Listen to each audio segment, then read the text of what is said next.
ఓం హ్రీం శ్రీం ఐం ఈం భం క్లీం హంసః. ఓం నమః శివాయ. ఓం రుద్రాయ నమః. ఓం శ్రీచక్రమహామీరవే నమః శివాయ. ఓం శ్రీ పార్వతీ పరమేశ్వరాభ్యాం నమః. ఓం చమకమంత్రీశ్వరాయ నమః. ఓం చమకమంత్రఋషిభ్యో మునిభ్యో నమః.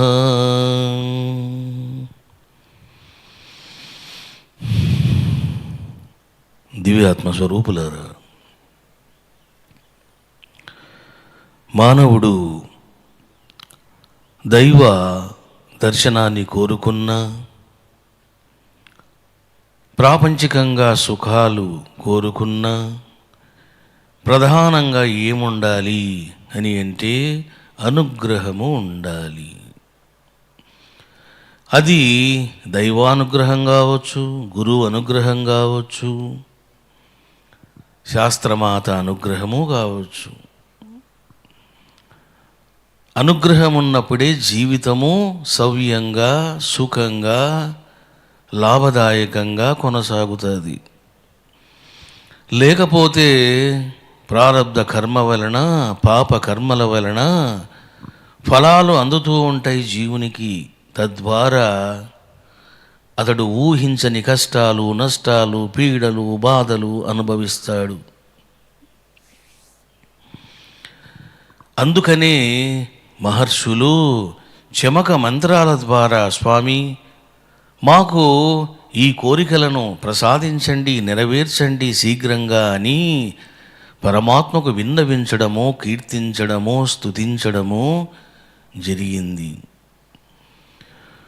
ఇప్పటిదాకా మీరు 6 మంత్రాలను శ్రవణం చేశారు. ఈరోజు మరో 12 కోరికలను శ్రవణం చేయబోతూ ఉన్నారు. మరి ఎలాంటి కోరికలు కోరుకున్నారు, ఏమిటా కోరికలు అనే విషయాలు సాధనామయంగా, సుఖంకరంగా, శుభదాయకంగా ఉంటాయి. ఇప్పుడు 7వ మంత్రాన్ని మనము వినబోతూ ఉన్నాం. అత సప్తసప్తతి చమక మంత్రేషు సప్తమ మంత్ర వ్యాఖ్యానం. దేవారుషయః ప్రజాపతిర్దేవతా భురిక్ అతి జగతి ఛందః నిషాదస్వరః. ఈ మంత్రము జగతి ఛందస్సులో ఉన్నది. జగతి అని అంటే 48 లెటర్స్, అతి జగతి అంటే +4 52. ఇది బురిక్ అతి జగతి ఛందస్సులో ఉన్నది. అంటే మొత్తం 53 అక్షరముల మంత్రం. నోటేషన్ చూసుకోండి. ఓం యంతాచ మే ధర్తాచ మే క్షేమశ్చ మే ధృతిశ్చ మే విశ్వం చ మే మహశ్చ మే సంవిచ్చ మే జ్ఞాత్రం చ మే సూశ్చ మే ప్రసూశ్చ మే శీనం చ మే లయశ్చ మే యజ్ఞేన కల్పంతాం. ఇది 7వ మంత్రము. మొదటి కోరిక, మళ్ళీ ఈరోజు కూడా 12 కోరికలు చూస్తాము. మొదటి కోరిక ఏమిటిది అంటే యంతాచమే. యంతాచమే అంటే ఎంత అంటే నిగ్రహము, నిగ్రహ శక్తి. మరి ఎలాంటి నిగ్రహము? అది ఇంద్రియ నిగ్రహం కావచ్చు, మనో నిగ్రహం కావచ్చు, ప్రాపంచిక విషయ వ్యవహార నిగ్రహం కావచ్చు. ఏది ఏమైనా ఎంతాచమే అని అంటే, స్వామి నా యొక్క నిగ్రహ శక్తి సమర్థవంతమగుగాక, నాకు నిగ్రహ శక్తి కలుగుగాక. మరి ఆధ్యాత్మిక జీవితంలో ఎప్పుడు సాధకుడు విజయాన్ని సాధిస్తాడు అని అంటే, అంత నిగ్రహం మీదనే ఆధారపడి ఉంటుంది. ఎవడు గొప్పవాడు ఈ లోకములో అని అంటే, ఇంద్రియ నిగ్రహము సాధించినవాడు.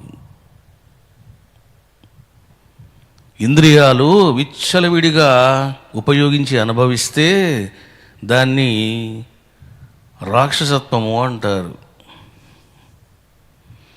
ఎందుకండి రాక్షసత్వము? నేను ఎవరికి అన్యాయం చేయడం లేదు, ఎవరికి దగా చేయడం లేదు, నేను ధర్మంగా అనుభవిస్తున్నా అని కొంతమంది అనవచ్చు. నువ్వు ధర్మంగా అనుభవించినా అధర్మంగా అనుభవించినా ఇదిగో బురదే. బురద అంటుకుంటే ఏమవుతుంది? మళ్ళీ ప్రక్షాళనం చేసుకోక తప్పదు. కాబట్టి ఇంద్రియాలు విషయ సుఖాలలో రమించడమే బంధము, సంగత్వము, మోహ జీవితము. అందువలన ఎవరు మహానుభావుడు అంటే ఇంద్రియాలను నిగ్రహించాలి. నెంబర్ 1, మనస్సును నిగ్రహించాలి. గుర్రాన్ని నడిపేవాడు కళ్ళెం చేతిలో పట్టుకుంటాడు, తనకిష్టం వచ్చిన విధంగా చోట ఆపుతాడు, పరిగెత్తిస్తాడు, స్లోగా నడిపిస్తాడు. ఆ విధంగా నువ్వు మనసును నడిపించాలి. కానీ ఎక్కడ నడిపిస్తున్నాడు? మనసు చేత ఆడించబడుతున్నాడు. చూసారా బాబు, మనసు చేత జీవుడు ఆడించబడుతున్నాడు. అది ఏమంటే అది, చూసారా? You have to control your mind perfectly without fail. అందుకని స్వామి మాకు నిగ్రహాన్ని ప్రసాదించు, నా మనసు నిగ్రహించబడాలి అని మొదటి కోరికను కోరుకోవడం జరిగింది. చూశారా బాబు, ఎవరైనా భగవంతుడికి ఇలాంటి కోరిక కోరుతారా? స్వామి నా మనసు నిగ్రహించబడాలి తొందరగాని, ఎవరు కోరుకోరు. కానీ ఋషులు కోరుకున్నారు. ఇక రెండవ కోరిక ఏమిటిది అంటే, దర్తాచమే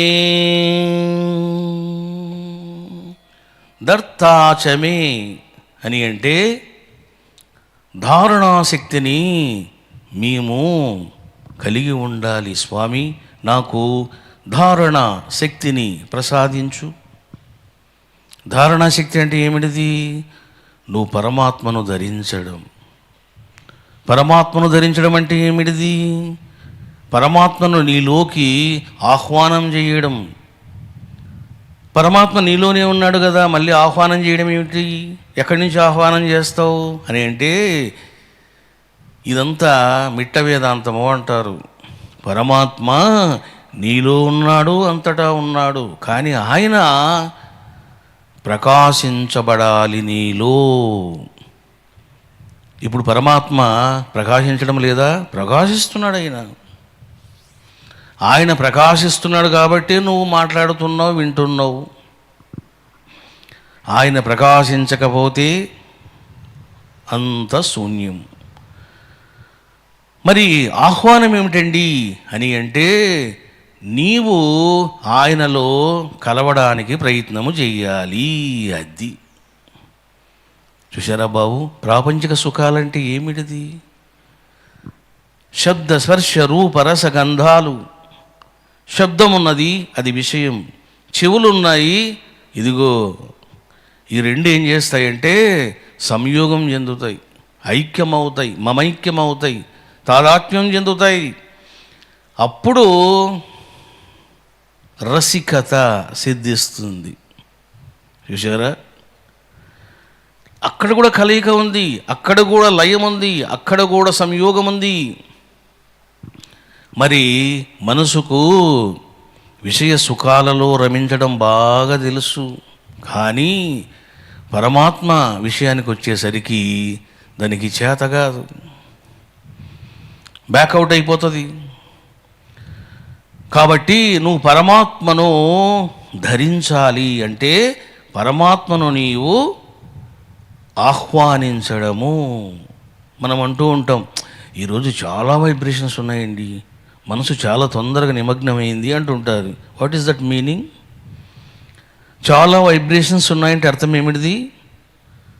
నీలోకి ఆ పరమాత్మ యొక్క దివ్యశక్తి ప్రవేశించింది, నువ్వు ఆస్వాదించావు, సంప్రాప్తం చేసుకున్నావు అని అర్థం. ఈ రకంగా ధారణ చేసే శక్తిని కలిగి ఉండాలి, నిగ్రహాన్ని సాధించాలి.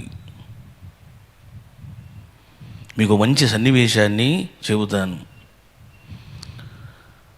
చూడండి. స్వామి రామ, గురుదేవా నాకు ఇంకా సన్యాస దీక్ష ఇచ్చేయండి, నేను ఇంకా సన్యాసం పుచ్చుకుంటాను అంటాడు. నేను చెప్పాను కదా మీకు, సిద్ధ గురువులు ఏది ఊరికనే ఇవ్వరు. ఇచ్చే ముందర టెస్ట్ చేస్తారు. అందుకని రామ గురుదేవులు అంటారు, బెంగాలీ బాబా, చూడు రామ, నీకు టెస్ట్ పెడతాను, నువ్వు గనక పాస్ అయితే నువ్వు కోరుకున్నట్లు నీకు సన్యాసి దీక్ష ఇస్తాను, లేకపోతే ఇవ్వలేను అంటాడు. సరే పెట్టండి అంటాడు. రామాన్ని తీసుకొని బెంగాలీ బాబా కాశీకి వెళ్తాడు. కాశీకి వెళ్ళి, మీకు కాశీ నది దాటిన తర్వాత ఆవలి ఒడ్డులో మళ్ళీ చాలా ప్రాంతాలు ఉన్నాయి. ఆ గంగా నదికి ఆవలి ఒడ్డుకు వెళ్తాడు. ఒక చోట ఒక పెద్ద లైన్ గీస్తాడు, నువ్వు ఇక్కడనే గుడిసె వేసుకో, ఇక్కడనే దుని వెలిగించుకో, నేను గీసిన గీతలోనే నువ్వు బతకాలి, నీకు రోజుకు ఒక పూట మధ్యాహ్నం పూట భోజనం చేస్తారు, హ్యాపీగా తిను, సాధన చేసుకో అని చెప్పాడు. సరే ఏం సాధన చేయాలి అన్నప్పుడు గాయత్రి మంత్రాన్ని 24 లక్షల సార్లు జపం చేయమంటాడు. ఇంకా చూడండి, చూసారా ఎంత పెద్ద టెస్ట్? 24,000 కాదు, 24 లక్షలు చేయమంటాడు. మరి గాయత్రి మంత్రం చాలా పెద్ద మంత్రం, అది 24 లెటర్స్. మరి 24 లక్షలు చేయాలంటే చిన్న విషయమా? చాలా టైం పడుతుంది, మనసు పడుతుంది. సరే గురువు చెప్పాడు, వెళ్ళిపోయాడు. ఇంకా రామ కూర్చున్నాడు. చూసారా, ఇప్పుడు మంత్రమును చేస్తూ మనసును నిగ్రహించాలి, ఇంద్రియాలను నిగ్రహించాలి, ఆ పరమాత్మను గాయత్రి మాతను ధారణ చెయ్యాలి. చూసారా? సరే ఏం చేశాడు? గురువు చెప్పినట్లు కూర్చున్నాడు. మరి లోకం ఊరికనే ఉంటుందా? ఆ భక్తులు అటు ఇటు తిరుగుతూ ఇతన్ని చూశారు. అరే, కుర్రవాళ్ళలా ఉన్నాడు, యవ్వనంలో ఉన్నాడు, మహానుభావుడు కాకపోతే ఈ విధంగా తపస్సు చేస్తాడా అని చెప్పేసి ఇంకా రకరకాలుగా ప్రశ్నించడము, వేధించడం మొదలుపెట్టారు. అంతేనా? ఇక రెండవసారి, మొదటిసారి ఆ యొక్క కాశీలోని వేద పండితులు వస్తారు. ఏమిటయ్యా, పెద్ద నువ్వు జ్ఞానిలాగా తపస్సు చేస్తున్నావు, ఇక్కడ నువ్వు అంతా పెద్ద జ్ఞానివా, ఏది ఓసారి మాతో వాదించు అని వాదానికి దిగినారు. చూసారా, మాయదారి లోకం ఇది. ఆయన ఏదో తపస్సు చేసుకుని ఉంటే నువ్వు వచ్చి వాదిస్తావా, నువ్వు గొప్పవాడివా నాకంటే అని అంటే, మరి వీళ్ళు చదువుకొని పండితులైనారా, అజ్ఞానులైనారా? చూసారా, వీళ్ళనే భ్రాంత చిత్తులు అంటారు. ఎప్పుడు మహానుభావులను చూసి నేర్చుకోవాలే కానీ పాఠాలు చెప్పకూడదు. ఇక ఏం జరిగింది? రామ కోపం వచ్చింది, గీత దాటాడు. ఎవరైతే వాదనకు వచ్చాడో ఆ బ్రాహ్మణుని కింద పాడేసి తన్నాడు. కింద పాడేసి తన్ని ఆ నదిలో తోశాడు. అయిపోయింది. వితిన్ అవర్స్లో టెలిగ్రామ్ వచ్చింది. చూశారా బాబు? అంటే అర్థం ఏమిటిది? He's guru Babaji or Bengali Baba is monitoring the life of Rama. లేకపోతే ఎలా తెలుస్తుంది దానికి? టెలిగ్రామ్లో వచ్చింది. టెలిగ్రామ్ చూశాడు, నువ్వు టెస్ట్లో ఫెయిల్ అయినావు, నీకు మరో ఛాన్స్ ఇస్తాను, నువ్వు ఇతర విషయాల్లో ఇంటర్ఫీర్ కాకుండా ప్రయత్నం చెయ్యి అన్నాడు. సరే, మళ్ళీ కూర్చున్నాడు. ఇంకా ఈసారి ఎవరు అడిగినా తాను కళ్ళు ఇప్పడం లేదు, ఏమీ చూడడం లేదు. డిస్టర్బెన్స్ తగ్గింది. ఈ లోపల ఏం జరిగింది? ఒక భక్తుడు రోజు రావడం మొదలుపెట్టాడు. చూడండి, ఎందుకు ఈ భక్తుడు రోజు వస్తున్నాడు, చాలా మంచివాడిలా ఉన్నాడే అని చెప్పి అతనితో మాటలు పెట్టాడు. నువ్వు నాకు ఒక గ్లాస్ పాలు మిఠాయి తెస్తావా రోజు అన్నాడు. తప్పకుండా తెస్తాను అన్నాడు. ఇంకేం చేస్తున్నాడు?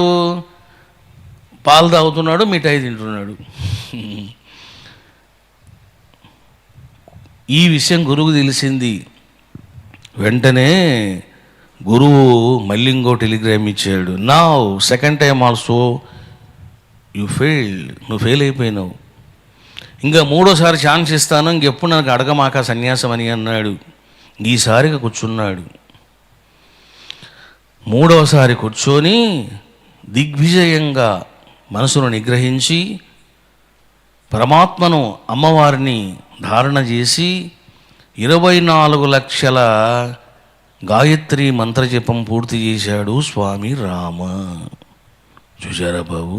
దీన్ని బట్టి మీకు ఏమర్థమవుతుంది అంటే, రామ కానీ రామ గురుదేవులు కానీ ఎవరిని పట్టుకున్నారు అని అంటే అమ్మవారిని పట్టుకున్నారు. మీకు ఇంకొక సీక్రెట్ చెప్తున్నా. మరి ఏ అమ్మవారేమే అని అంటే చిన్నమస్తా దేవుని పట్టుకున్నాడు రామ గురుదేవులు. సీక్రెట్ ఇది. చిన్నమస్తా దేవిని ఆరాధించాడు. ఇంకా చిన్నమస్తా అయినా ఎవరైనా అంత అమ్మవారి స్వరూపమే కాబట్టి గాయత్రి మంత్రాన్ని ప్రసాదించడం జరిగింది. చూశారా బాబు? కాబట్టి నువ్వు ఏదైనా సాధించాలి అంటే కష్టపడాలి, పట్టుదల ఉండాలి, శ్రద్ధ ఉండాలి, ఇంద్రియ నిగ్రహం ఉండాలి, మనోనిగ్రహం ఉండాలి. అందుకనే మహర్షులు ఎంతాచమే దర్తాచమే, స్వామి నాకు మంచి నిగ్రహమును, మంచి ధారణాశక్తిని ప్రసాదించుము అని చెప్పడము జరిగింది. అందుకే చూడండి, మీకు యజుర్వేదములో ఒక మంచి మంత్రం ఉంది ఈ 2 పదాలకు సంబంధించి. అభిధాసి భువనమసి ఎంతాసి దర్తా. 2 పదాలు వచ్చాయి చూడండి. ఎంతాసి దర్తా. ఏం చెప్తున్నాడు? అభిధా, హే పరమాత్మ, నీవు జ్ఞానప్రదాతవు, ప్రబోధించేవాడవు. భువనమసి,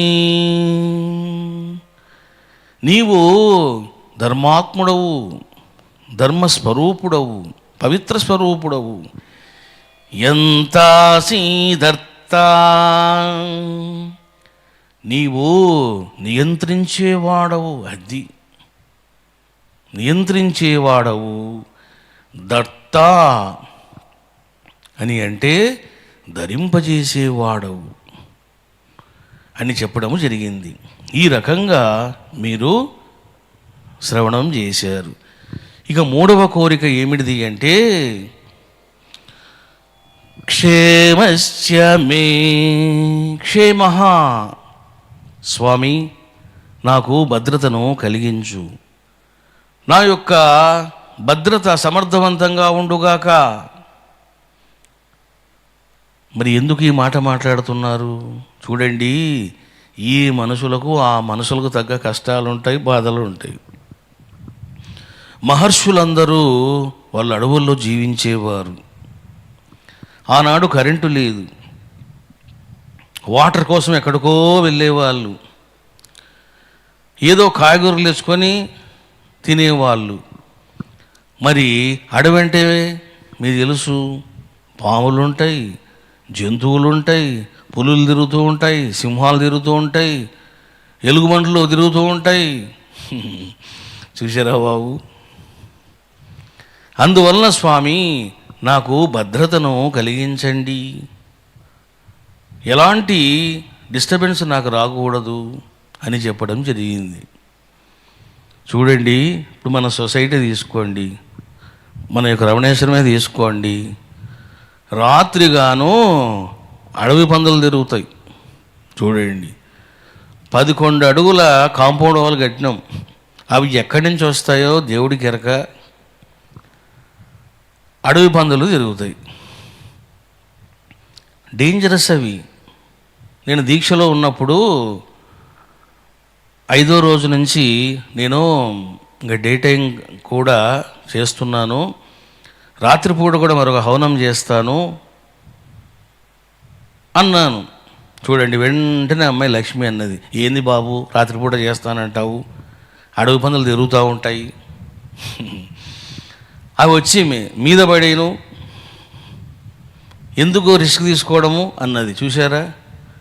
అంటే మరి ఇంత కాంపౌండ్ వాళ్ళు కట్టుకొని, ఇన్ని జాగ్రత్తలు తీసుకొని, ఎన్నో సీక్రెట్ కెమెరాలు పెట్టుకొని మనం బతుకుతూ ఉంటే వాళ్ళు ఏ కాంపౌండ్ వాళ్ళు కట్టుకున్నారు? వాళ్ళకి ఏ సీక్రెట్ కెమెరాలు ఉన్నాయి?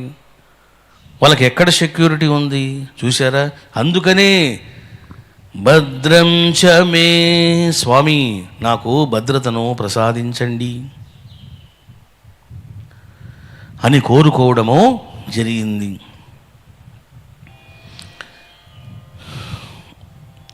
మరి అంతేనా?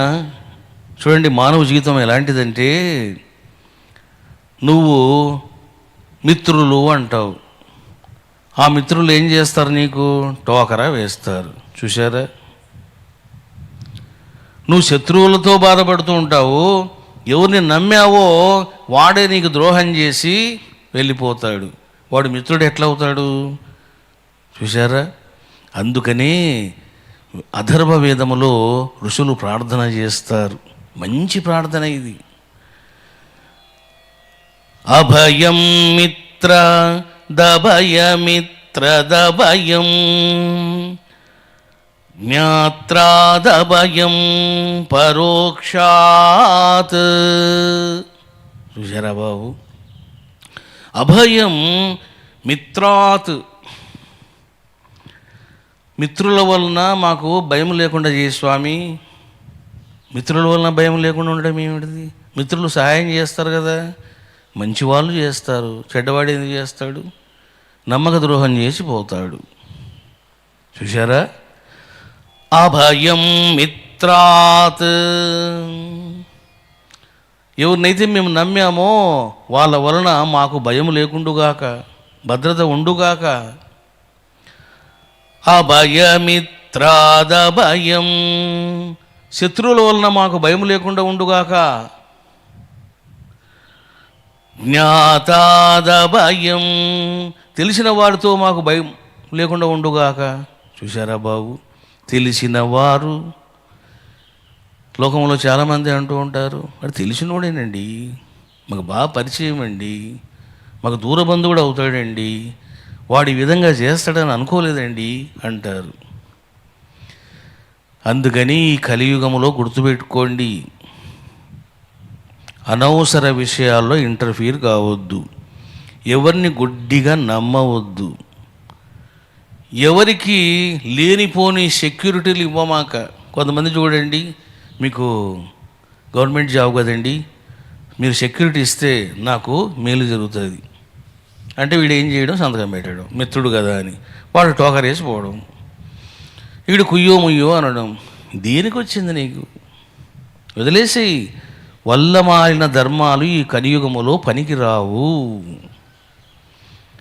If you have money, if you want to donate anything, పాడేసే అంతే, ఇంక దాని గురించి మర్చిపో.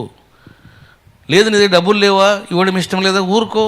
అంతేగాని లేనిపోని విషయాల్లో తలదూర్చమాకండి. ఒకటి కర్మలను తల మీద పెట్టుకోకండి.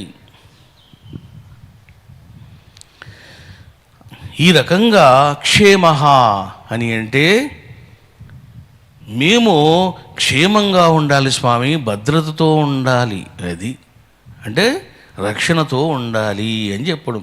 మూడో కోరిక ఏమిటి? మేము సదాక్షేమంగా ఉండాలి, నీ కటాక్షము చేత భద్రంగా ఉండాలి, రక్షణ పొందాలి. ఇక 4వ కోరిక ధృతిశ్చ మే. స్వామి నాకు ధైర్యాన్ని ప్రసాదించండి. చూశారా బాబు, మనిషికి అన్ని భయాలే, అన్ని అవలక్షణాలు ఉంటాయి చాలామందికి. చూశారా? అందువలన ఊరుకోనే భయపడుతూ ఉంటారు. దేనికయ్యానో భయపడ్డాం. తప్పు చేస్తే భయపడాలి, పాపం చేస్తే భయపడాలి. అవి చేయనప్పుడు ఎందుకు భయపడుతున్నావు? ఎందుకు పిరికి పందలాగా ఉంటున్నావు? పిరికి పందలాగా ఉంటే ఈ లోకం నీతో ఆడుకుంటుంది. చూశారా? నువ్వు ధైర్యవంతుడు కావాలి. అందుకనే స్వామి మాకు ధైర్యాన్ని ప్రసాదించండి. ఈ బ్రహ్మజ్ఞానం మేము పొందలేము అన్నటువంటి నిరుత్సాహం నాకు కలగవచ్చు, అటువంటి నిరుత్సాహం నాకు కలగకూడదు. కాబట్టి ధైర్యమును పుష్కలంగా ప్రసాదించు స్వామి అని 4వ కోరికను కోరుకోవడం జరిగింది. ఇక 5వ కోరిక విశ్వం చ మే. విశ్వం అంటే పరివారం. చూశారా బాబు, ఋషుల యొక్క ప్రార్థనలు ఎలా ఉంటాయంటే ఎంతసేపు అతని గురించి మాట్లాడాడు. నేను బాగుండాలి, నా కుటుంబం బాగుండాలి, నా పరివారం బాగుండాలి, నా దేశం బాగుండాలి, నా గ్రామం బాగుండాలి అనే కోరుకునేటువంటి విశాల హృదయాలు వాళ్ళు. అందుకే ఇక్కడ చూశారా, విశ్వం నేను మాత్రమే కాదు స్వామి, నా భార్య, పిల్లలు, ఆప్తులు, మిత్రులు అందరూ కూడా, వాళ్ళు కూడా మనసులో నిగ్రహించాలి, వాళ్ళు కూడా పరమాత్మను ధారణ చేయాలి, వాళ్ళు కూడా క్షేమంగా ఉండాలి, వాళ్ళు కూడా ధైర్యంగా ఉండాలి. అందుకని 5వ కోరిక ఏంటి తెలుసునా? నేను ఒక్కడనే కాదు, నా ఫ్యామిలీ మొత్తం అంతా కూడా ఈ యొక్క కోరికలతో హ్యాపీగా ఉండాలి అని కోరుకోవడం జరిగింది. ఇక 6వ కోరిక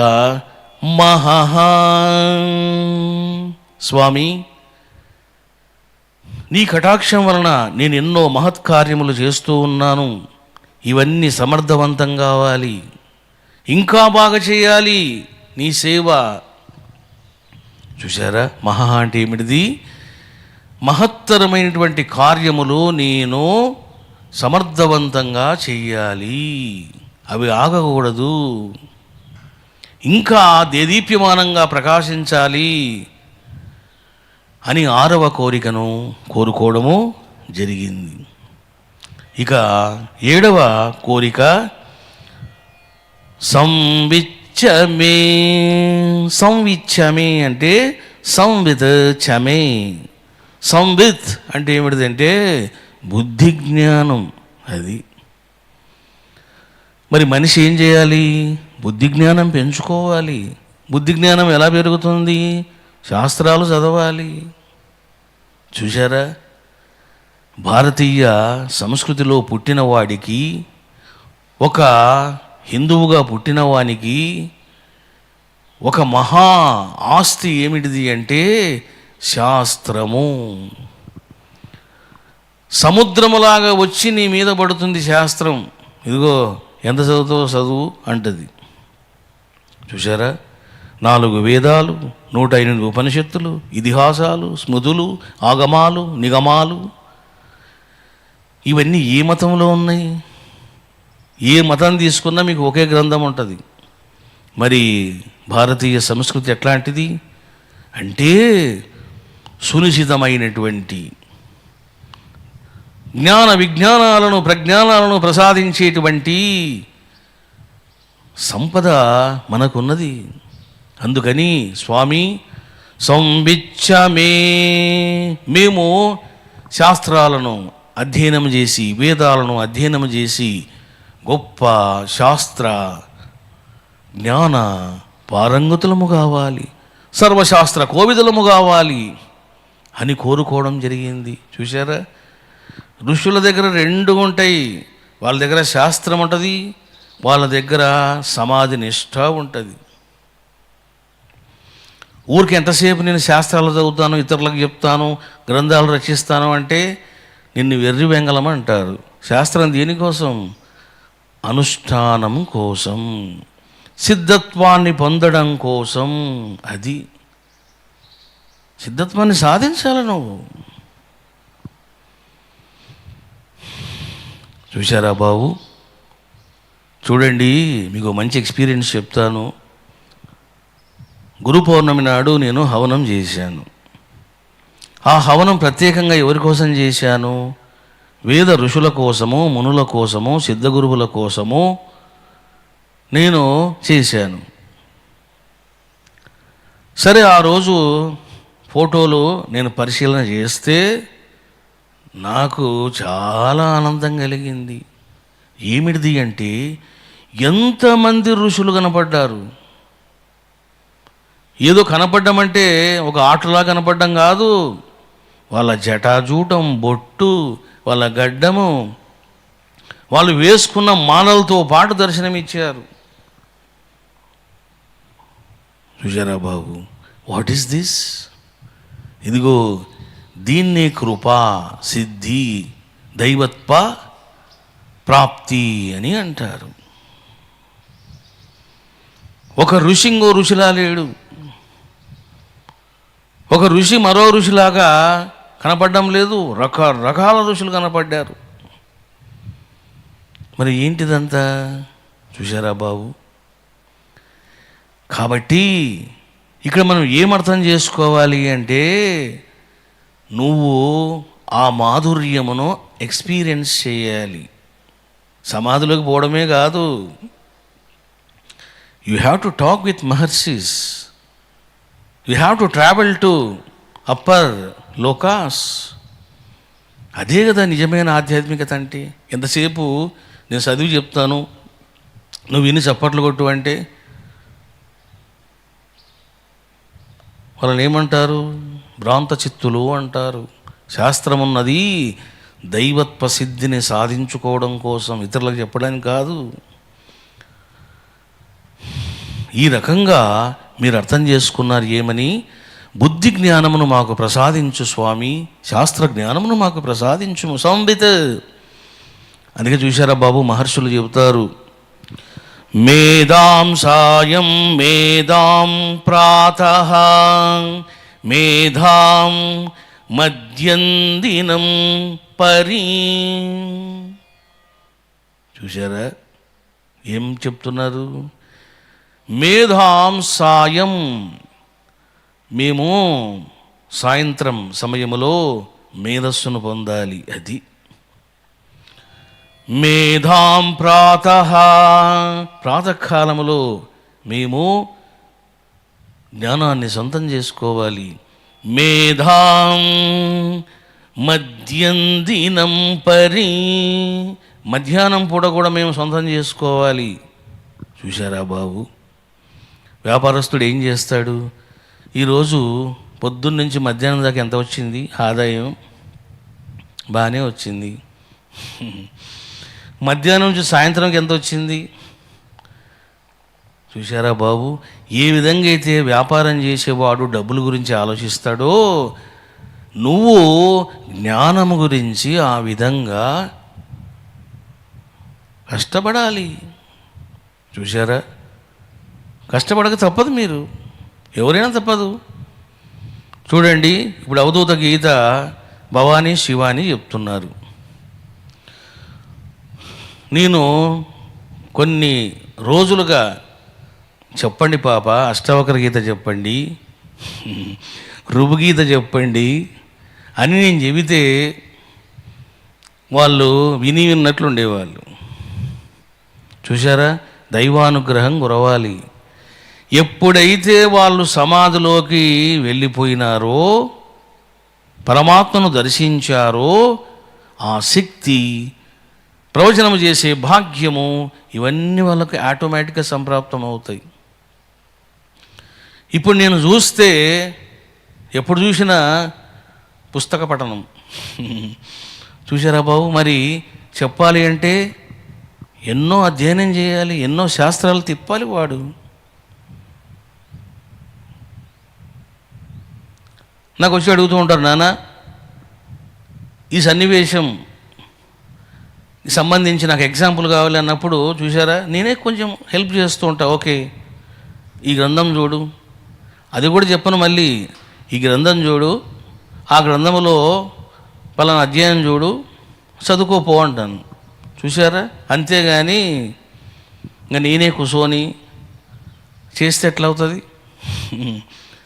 కష్టపడాలి వాళ్ళు. ఈ రకంగా మీరు అర్థం చేసుకున్నారు ఏమని? స్వామి మాకు బుద్ధి జ్ఞానము ప్రసాదించండి. 7వ కోరిక. 8వ కోరిక, జ్ఞాత్రం వాక్చాతుర్యమును ప్రసాదించండి. అది వాక్చాతుర్యమును ప్రసాదించండి. వాక్చాతుర్యం ఎప్పుడు వస్తుంది? యూ హ్యావ్ టు అచీవ్ బ్రహ్మానుభూతి. వాక్చాతుర్యం శాస్త్రాలు చదివితే రాదు. నేను చెప్తున్నా మీకు, నువ్వు ఎన్ని శాస్త్రాలను చదివినా నీకు వాక్చాతుర్యం రాదు. ఎందుకు తెలుసునా? You have to talk with heart, not with mind, not with intellect. నువ్వు మనసుతో బుద్ధితో మాట్లాడడం కాదు, అనుభూతితో మాట్లాడాలి. ఎప్పుడైతే నువ్వు అనుభూతితో మాట్లాడతావో లోపలికి వెళ్తావు, యథార్థమైన జ్ఞానం చెప్తావు, వినేవానికి సత్ఫలాలు కలుగుతాయి, హృదయానికి కూర్చుకుంటాయి. అది ఈ రకంగా స్వామి మాకు వాక్చాతుర్యమును ప్రసాదించండి. చూడండి, మంచిగా మాట్లాడడము, తెలివిగా మాట్లాడడము, టాక్టిస్తో మాట్లాడడము, ఇవన్నీ ఆధ్యాత్మిక వ్యక్తులకే కాదు, ప్రాపంచిక వ్యక్తులు కూడా కావాలి. ఇప్పుడు చూడండి, ఒక టీవీలు అమ్మే షాప్ ఉంటుంది, కస్టమర్స్ వస్తూ ఉంటారు. ఎక్స్ప్లెయిన్ చేసేవాడు సమర్థుడు అనుకోండి, సార్ రెండో ఆలోచన వద్దు సార్, ఇది కొనుక్కోండి సార్, ఆ పక్కది వద్దు సార్. చూసారా, వాడు వింటాడు, కొంటాడు.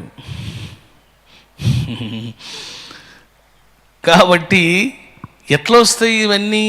అట్లా మాట్లాడడం కూడా వాక్చాతుర్యమే. చూసారా, ముఖ్యంగా వైశ్యులకు ఈ యొక్క టాలెంట్ ఉంటుంది. బ్రాహ్మణ, క్షత్రియ, శూద్ర, వైశ్య, ఈ 4 వర్ణాలు తీసుకుంటే ఎక్కువగా తెలివిగా మాట్లాడేవాడు ఎవడు అంటే వైశ్యుడే. అందులో మళ్ళీ ఆర్యవైశ్యుడు ఉన్నాడు, ఆయన ఇంకా బాగా మాట్లాడతాడు.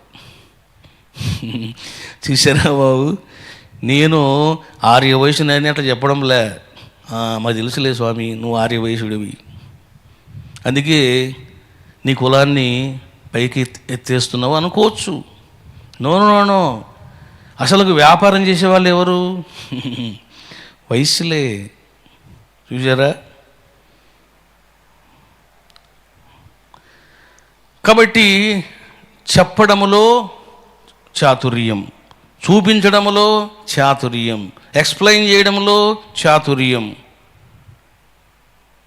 ఇటువంటి చాతుర్యము నీకు వచ్చినప్పుడే నువ్వు ప్రాపంచికంగా ముందుకు పోతావు, ఆధ్యాత్మికంగా కూడా ముందుకు పోతావు.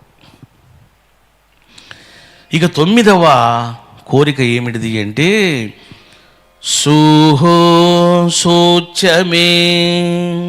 సూచ్యమే అంటే ఏంటండి అని అంటే, శుద్ధ మనస్సు యొక్క దివ్య ప్రేరణం. చూశారా బాబు, మనసు ఎప్పుడూ రెండు రకాలుగా ఉంటుంది, శుద్ధ మనస్సు, అశుద్ధ మనస్సు. అవధూత గీత వినే వాళ్ళకి ఇది బాగా తెలుస్తుంది. అందుకే వినండి క్లాసులు, బ్రహ్మాండమైన క్లాసులు అవి. శుద్ధ మనసు ఏం చెప్తుందంటే, ఇక చూడు, నువ్వు ఈ శాస్త్రం చదువు, నువ్వు జపం బాగా చేయి, ధ్యానం బాగా చేయి, నీ దగ్గర డబ్బులు చాలా ఉన్నాయి, ఆ రమణానంద స్వామికి ఇచ్చేయి అని ఆ శుద్ధ మనసు చెప్తూ ఉంటుంది. అశుద్ధ మనసు ఏం చెప్తుందంటే, ఏం శాస్త్రమో ఏం పాడు, హాయిగా తినాలి, ఎంజాయ్ చేయాలి, సుఖంగా పడుకోవాలి, బతికేది 60 సంవత్సరాలు, అందులో నిద్ర 30 సంవత్సరాలు ఎందుకు వచ్చింది అంటది మనస్సు. చూసారా? కాబట్టి దివ్య ప్రేరణం, మాయా ప్రేరణం. అది నీకు మాయా ప్రేరణ ఏం చేస్తుందంటే దూరంగా లాక్కెళ్ళిపోతుంది నేను పరమాత్మ నుంచి, గురువు నుంచి. శుద్ధ ప్రేరణ ఏం చేస్తుంది? నీకు పరమాత్మ వైపు తోస్తుంది. సిగ్గులేదా నీకు? ఇట్లా నాను ఉండేది, ఇట్లా నాను సాధన చేసేది, ఇట్లా నాను సేవ చేసేది, ఇగో వెళ్ళి ఇట్లా చెయ్యి సేవ అని చెప్తుంది అది. చూసారా బాబు? సూచ్యమే అంటే శుద్ధ మనస్సు యొక్క దివ్య ప్రేరణం. ఈ సూచ్య అనే పదానికి చాలామంది రకరకాలుగా రాశారు, అవన్నీ కరెక్ట్ కాదు. ఏమిటిది సత్యార్థము అని అంటే, శుద్ధ మనసు యొక్క దివ్య ప్రేరణం. అది ప్రసూచ్యమే, సూచ్యమే, ప్రసూచ్యమే, ప్రసుహు, ప్రసూహు అని అంటే ప్ర అన్నది ఉపసర్గ, సూహు అన్నది శుద్ధ మనసు ఇచ్చే ప్రేరణం. అంటే అర్థం ఏమిటిది? ప్రసూహు అని అంటే క్రియేటివిటీ. అది ఎవడైనా ప్రాపంచికంగా కానీ ఆధ్యాత్మికంగా కానీ వాడు ఏదైనా సాధించాలి, సుప్రసిద్ధుడు కావాలి అంటే he has to create, he should have creating power. మీరు సాఫ్ట్వేర్ తీసుకోండి, మేనేజ్మెంట్ వాళ్ళు చూస్తూ ఉంటారు, వీడు చాలా డైనమిక్గా ఉన్నాడండి, కొత్తగా చేస్తున్నాడు, వాడి శాలరీ పెంచండి, మరి పారిపోతాడేమో అంటారు. క్రియేటివిటీ లేకపోతే వాడు ఏం చేస్తాడయ్యా, వాడిని పంపేయండి ఇంకా చాలు, కానీ బుక్ నిద్రపోతూ ఉంటాడు అని అంటారు. చూసారా బాబు? క్రియేటివిటీ ఎప్పుడు పనిచేస్తుందంటే, మన చక్రాల్లోన ఇగో 2వ చక్రం ఉంది, స్వాధిష్టాన చక్రం. స్వాధిష్టాన చక్రం కనుక ఎవడికైతే యాక్టివేషన్ అవుతుందో, సీక్రెట్ ఇది, స్వాధిష్టాన చక్రం కనుక యాక్టివేషన్ అయితే వాళ్ళకి క్రియేటివిటీ పెరుగుతుంది.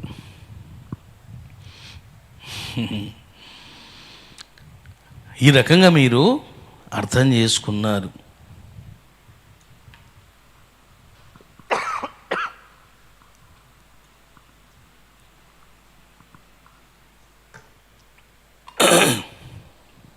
ఇక 11వ కోరిక, శ్రీరంచమే. శ్రీరంచమే అని అంటే ఇక్కడ చాలామంది నాగలి వ్యవసాయం అని రాశారు. అది కరెక్ట్ కాదు. ఎందుకంటే లింకప్ ఉంటుంది, ఒక్కొక్క పదానికి లింకప్ చూసుకోవాలి. ఇక్కడంతా బుద్ధి జ్ఞానము, చాతుర్యము, నిగ్రహము, రక్షణ, భద్రత, చూసారా, క్రియేటివిటీ ఇలా వెళ్తుంది.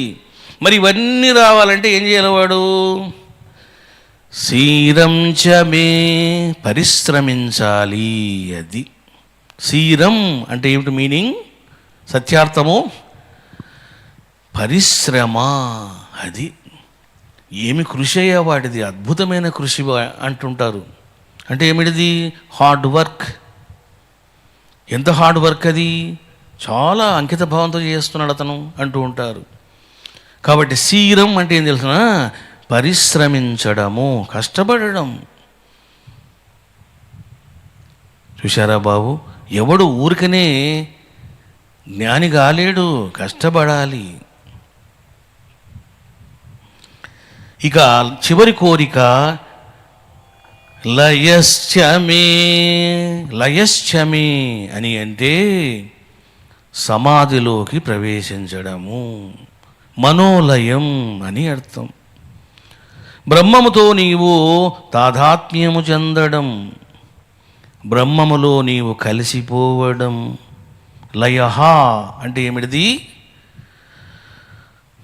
సమాధి స్థితిని నువ్వు పొందడము. హే శివ, నీ కటాక్షము చేత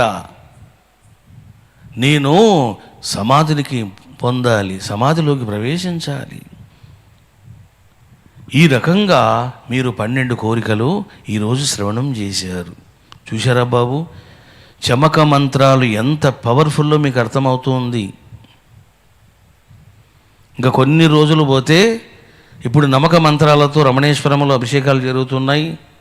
కొన్ని రోజుల్లోనే మీకు చమక మంత్రాలు కూడా యాడ్ చేసి ఇస్తాను. నమకం, చమకం. ఇక 2 మారు మోగుతాయి మీ గృహాల్లోనూ రమణేశ్వరములోను. అప్పుడు ఏమవుతుంది? ఆ పరమశివుడు వింటూ ఉంటాడు, ఆ పరాశక్తి వింటూ ఉంటుంది, సిద్ధుగురువులు వింటూ ఉంటారు, మనకేం కావాలో ప్రసాదిస్తూ ఉంటారు, శీఘ్రంగా, సులభంగా. ఈ రకంగా మీరు 12 కోరికలను శ్రవణం చేశారు బాబు. ఇక ఈ మంత్రములోని సంస్కృత పరిజ్ఞానం చూడండి. మొదటి పదము ఎంత. ఇది ఋకారాంత పుంలింగ శబ్ద. ఎంత, ఎంతారౌ, ఎంతారః ప్రథమా విభక్తి ఏకవచనం. రెండవది దర్థ. ఇది కూడా అంతే, సేమ్ ఎంత లాగని. దర్త, దర్థారౌ, దర్తారః ప్రథమ ఏకవచనం. క్షేమ. అకారాంత పుంలింగ శబ్ద. క్షేమ, క్షేమౌ, క్షేమాః ప్రథమ ఏకవచనం. ధృతి అంటే ఇకారాంత స్త్రీలింగ శబ్ద మతిశబ్దవత్. ధృతి, ధృతి, ధృతయః ప్రథమా విభక్తి ఏకవచనం. ఇక విశ్వం, ఇది ఆల్రెడీ మీకు చెప్పాను. విశ్వం అన్నప్పుడు అకారాంత పుంలింగ శబ్దం ఉంది, అకారాంత నపుంసకలింగం ఉంది. విశ్వం, విశ్వే, విశ్వాని. ఇది అకారాంత నపుంసక లింగ. విశ్వ, విశ్వౌ, విశ్వాహ ప్రథమ. విశ్వం, విశ్వౌ, విశ్వాన్ అంటే ద్వితీయ విభక్తి ఏకవచనం. ఇక మహః. అకారాంత పుంలింగ శబ్ద మహః, మహౌ, మహాః ప్రథమా విభక్తి ఏకవచనం. సంవిత్. సంవిత్ అంటే దకారాంత స్త్రీలింగ శబ్ద. సంవిత్, సంవిత్, సంవిదౌ, సంవిదః ప్రథమా విభక్తి ఏకవచనం. సూహు అన్నప్పుడు ఊకారాంత స్త్రీలింగ శబ్ద అంటే వధూ శబ్దవత్. వధూహు, వద్భౌ, వద్భః. సూహు, స్వౌ, స్వః ఏకవచనం ప్రథమా విభక్తి.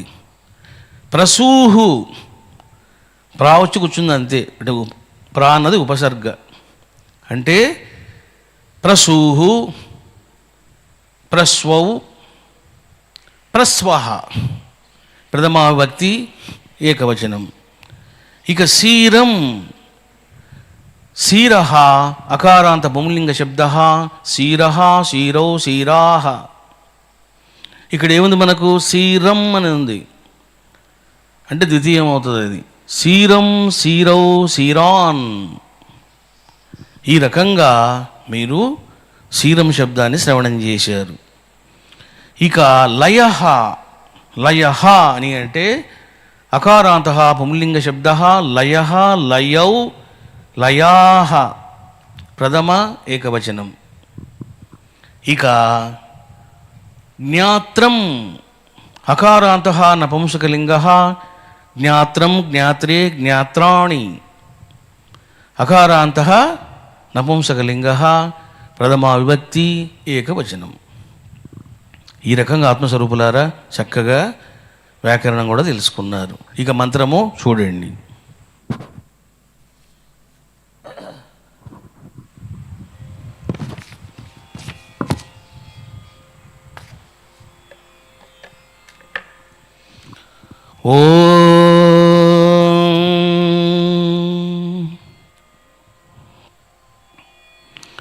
యంతా చ మే దర్తా చ మే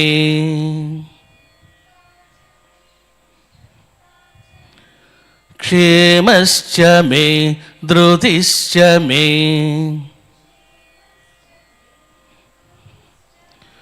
విశ్వం చ మే మహశ్చ మే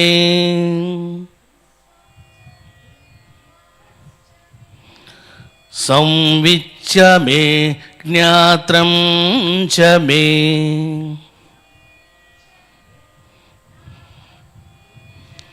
సూశ్చ మే ప్రసూశ్చ మే శీరం చ మే లయశ్చ మే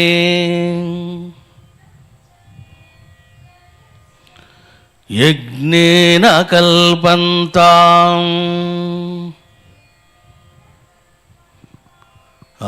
ఫస్ట్ హాఫ్ చూసుకోండి. ఓం యంతా చ మే దర్తా చ మే క్షేమశ్చ మే ధృతిశ్చ మే విశ్వం చ మే మహశ్చ మే.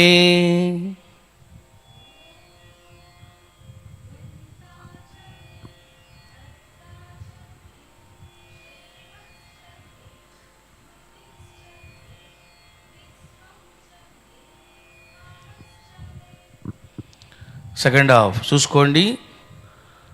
సంవిచ్చ మే జ్ఞాత్రం చ మే సూచ్చ మే ప్రసూశ్చ మే శీరం చ మే లయశ్చ మే యజ్ఞేన కల్పంతాం.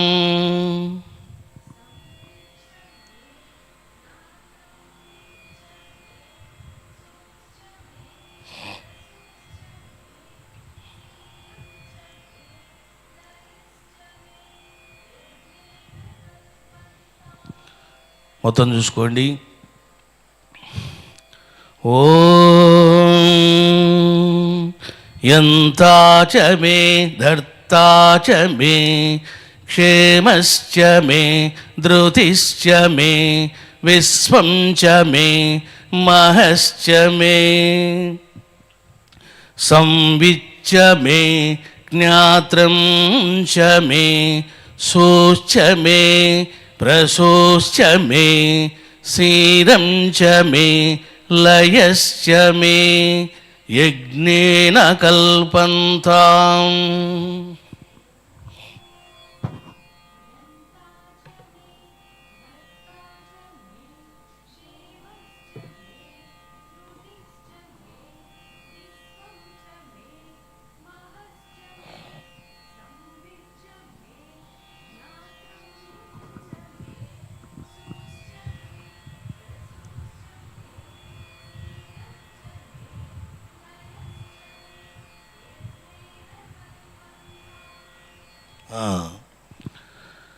ఈ రకంగా మీరు తెలుసుకున్నారు బాబు. ఈ మంత్రములో మీకు ఎక్కువ లింకప్పులు లేవు, హ్యాపీగా మీరు చెప్పుకోవచ్చు. ఇక ఆత్మస్వరూపులారా, శ్రావణ మాసములో చేయబోయేటువంటి శత రుద్ర శివలింగాల ప్రతిష్టాపన కార్యక్రమంలో శతరుద్రాలయం 1 98వ శివలింగం ఓం క్షయద్వీరాయ నమః అంటే శత్రునాశకుడు. ఎవరైతే శివలింగ దాతలు పార్టిసిపేట్ చేస్తున్నారో శత్రువులు ఉన్నారనుకోండి, ఇంకా వాళ్ళ సంగతి ఆ శివుడు చూసుకుంటాడు. వి పృథ్వీ ఒంగోల్ దాతలుగా ఉన్నారు. వీరు ఓం క్షయద్వీరాయ నమః జపం చేసుకోవాలి బాబు. 99వ రుద్ర శివలింగం ఓం సేనాన్యే నమః. మహాసేనాధిపతి అయినటువంటి రుద్రునికి నమస్కారం. ఎవరైతే దాతలు ఉన్నారో వీళ్ళకు లీడర్షిప్ లభిస్తుంది. ఒకవేళ వాళ్ళు కనుక బిజినెస్ చేస్తూ ఉన్నా, జాబ్స్ చేస్తూ ఉన్నా, లీడర్షిప్ ఇవన్నీ క్వాలిటీస్ ఛాన్సులు వస్తాయి. N Subbaraju family, Venkataratnam family, Venkata Prasad family, Kakinada Hyderabad భక్తులు దాతలుగా పార్టిసిపేట్ చేశారు. మీరు ఓం సేనాన్యే నమః జపం చేసుకోవాలి. చాలా పవర్ఫుల్ మంత్రం ఇది. ఎందుకంటే సేనాన్యే అంటే అనేక మంది రుద్రగణాలు ఉన్నారు. వాళ్ళందరికీ మీరు సంతృష్టి కలిగించిన వారు అవుతారు. ఇక శద్ర రుద్రాలయం 2లో 134వ రుద్ర శివలింగం ఓం సూరాయ నమః. మహావీరుడైనటువంటి రుద్రునికి నమస్కారము. ఈ శివలింగ దాతలకు మంచి శూరత్వం, వీరత్వం సంప్రాప్తం అవుతాయి. అంటే బాగా గొడవలు పడతామా స్వామి? గొడవలు పడరు, గొడవలు జరిగితే తంతారు బాగా. శూరత్వం వస్తుంది. ఈమె ఎవరు? నా పేరు మీద పెట్టింది నేను. మహర్షి వారి పేరుపై శోభారాణి అంటే ఎవరు? శోభారాణి నా పేరు మీద కట్టింది. ఈ రకంగా మీరు అర్థం చేసుకున్నారు బాబు. ఆత్మస్వరూపులారా, శ్రావణ మాసములో సంబంధించినటువంటి ప్రోగ్రామ్ డీటెయిల్స్ మీకు పంపించారు. ఇప్పుడు పంపిస్తారు, పంపించండి. చూసుకోండి బాబు. పరిస్థితులను బట్టి చిన్న చిన్న మార్పులు ఉంటాయి. మీరు దాని మీద ఫిక్స్ అయ్యి కూర్చోకండి. చిన్న చిన్న మార్పులు ఉంటాయి, చేంజెస్. కాబట్టి మీరు చక్కగా యూటిలైజ్ చేసుకోండి, ప్లాన్ చేసుకోండి. ఇంకా టైం దగ్గర పడుతూ ఉంది. శతరుద్ర ఆలయం 1, 2, 3 ఈ 3 కూడా ఏకకాలంలో శోభాయమానంగా తయారవుతున్నాయి.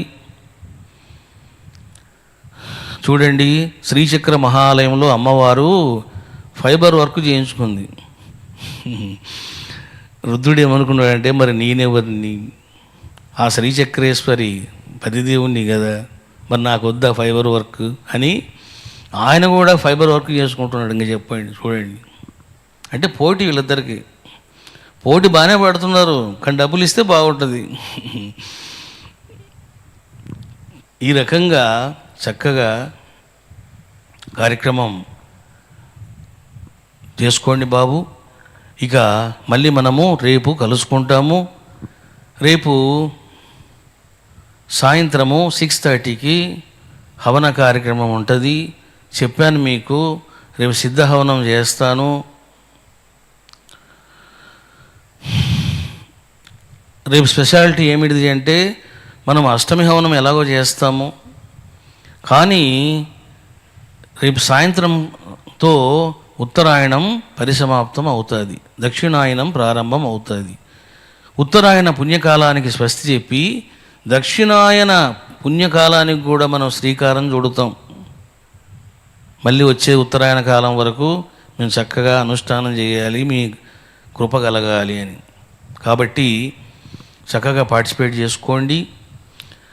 ఎవరైతే సిద్ధహవనంలో పార్టిసిపేట్ చేస్తారో మీరు గోత్రనామాలు పంపాలి. ఎందుకంటే వెరీ వెరీ ఇంపార్టెంట్ అవి.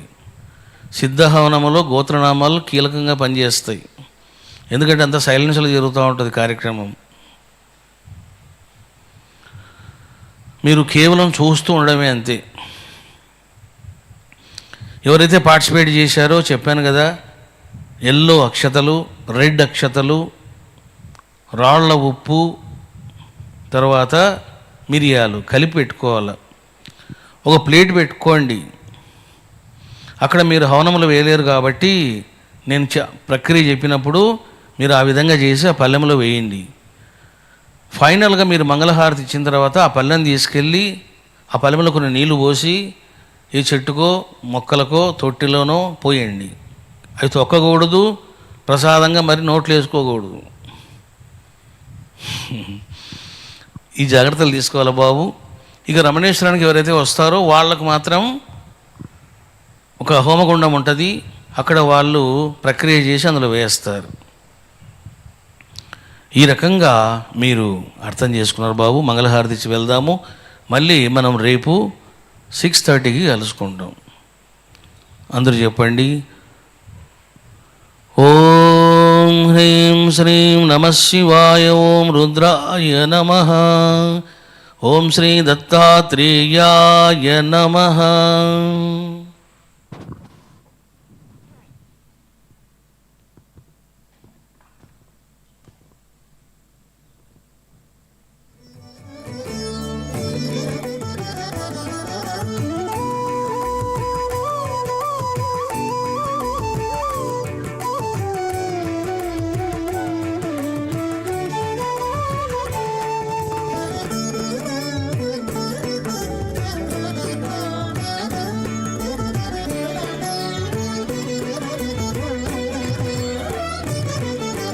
సర్వవ్యాపి శివదేవ మంగళమో. సర్వవ్యాపి శివదేవ మంగళమో. అష్టమూర్తి రుద్రరూప మంగళమో. అష్టమూర్తి రుద్రరూప మంగళమో. విశ్వస్వరూప మంగళమో.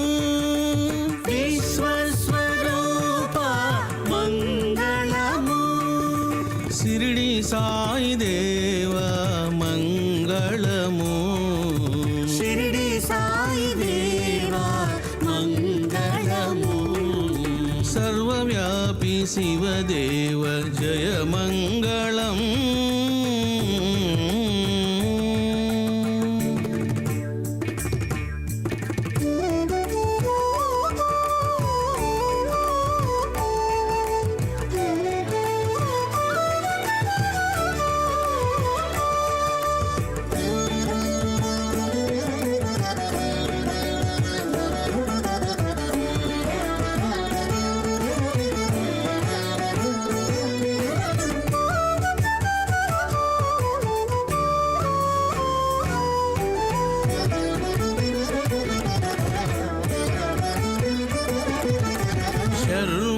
శర్వాయక్షితిరూప మంగళమో.